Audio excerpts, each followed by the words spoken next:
Hello everyone, नमस्ते अनि स्वागत छ हजुरहरूलाई हिमालय किचनमा। आज म हजुरहरूको लागि लिएर आएको छु एकदमै मिठो श्रिम्प करीको रेसिपी। एकदमै हेल्दी तरिकाले मिठो गरेर कसरी बनाउने भनेर म आज हजुरहरूलाई देखाउँदैछु। यसको लागि मैले यहाँ एउटा बललाई लिएको छु। यसमा मैले राखेँ 150 ग्राम जति श्रिम्प, थोरै नुन राखेँ, आधा सानो चम्चा कश्मिरी रातो खुर्सानी राखेँ। एकदम पिरो रातो खुर्सानी पनि हजुरहरूले राख्न सक्नुहुन्छ।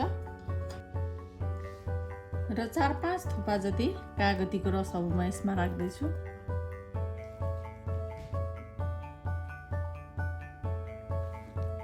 अब यसलाई मिक्स गरिदिउँ।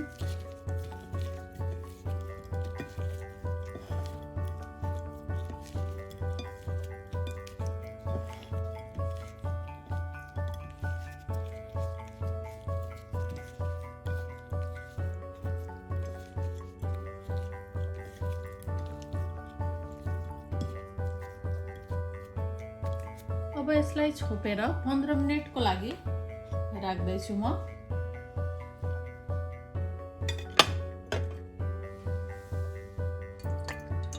र श्रिम्प करी बनाउनको लागि मैले यहाँ प्यानमा चाहिँ 2 ठुलो चम्चा तेल तताउन राखेको छु र तेल तातिसकेको छ। अब मैले यसमा फुराएँ आधा सानो चम्चा जिरा, एउटा दालचिनी,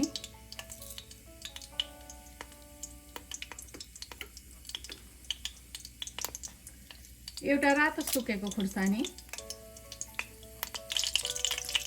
र एउटा मिडियम साइजको प्याजलाई राखेँ, मसिनो गरेर काटेर लिएको छु।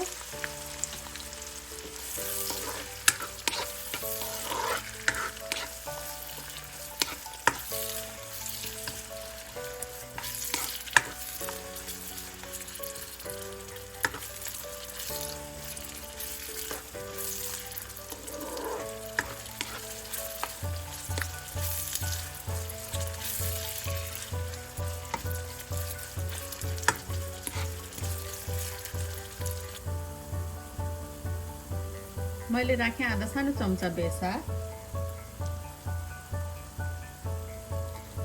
आधा सानो चम्चा कश्मिरी रातो खुर्सानीको धुलो राखेँ। फेरि मिक्स गरिदिउँ।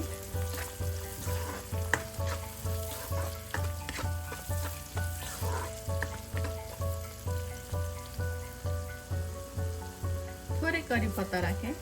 करी पत्ता राख्न मन पर्दैन भने चाहिँ नराख्दा पनि हुन्छ, तर राख्दा पनि एकदम मिठो टेस्ट आउँछ।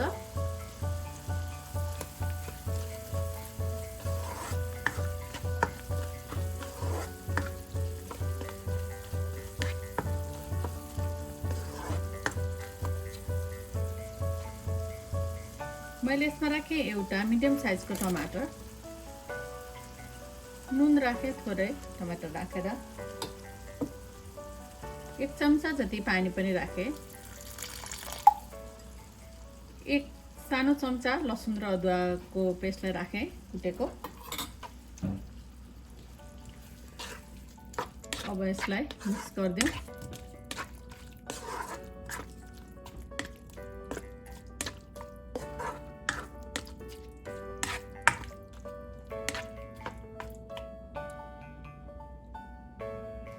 अब छोपेर टमाटर राम्ररी गलुन्जेल यसलाई पकाउनु पर्छ।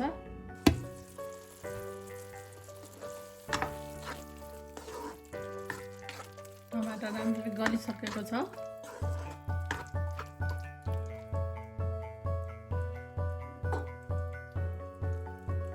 यति बेला म यसमा राख्दैछु भुटेर पिसेको तोरी, मैले 1/4 चम्चा राखेको छु।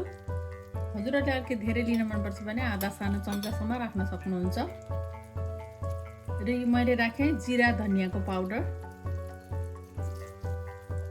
यो फिस करीहरूको मसला चाहिँ कसरी बनाउने भनेर मैले पहिला नै फिस करी बनाएको भिडियोमा राखिसकेको छु। त्यसको लिङ्क म सेयर गर्नेछु डिस्क्रिप्सन बक्समा, हजुरहरूले हेर्न सक्नुहुन्छ। अब मिक्स गरेर यसलाई चलाउँदै एकछिन पकाऊँ यतिकै।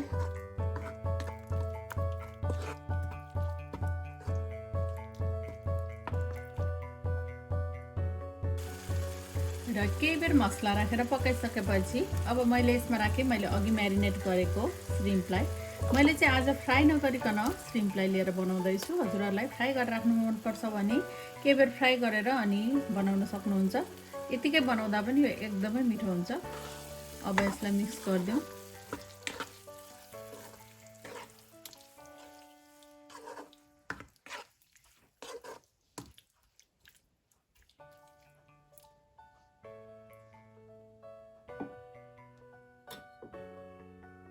थोरै पानी राखेँ मैले।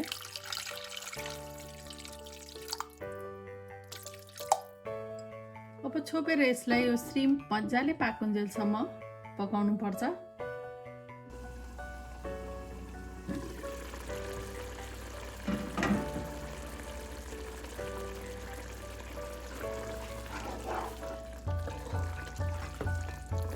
श्रिम्प करी चाहिँ अब पाक्नै लागिसकेको छ।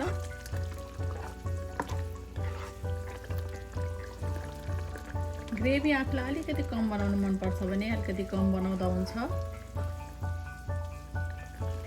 यति बेला यसमा म राख्दैछु 1/4 चम्चा कसुरी मेथी, 1/4 चम्चा गरम मसला पाउडर र धनियाको पत्ता।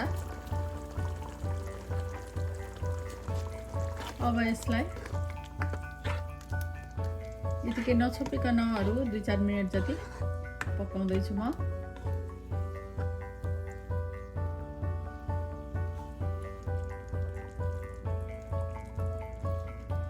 हाम्रो श्रिम्प करी अब बनेर रेडी भएको छ खानको लागि।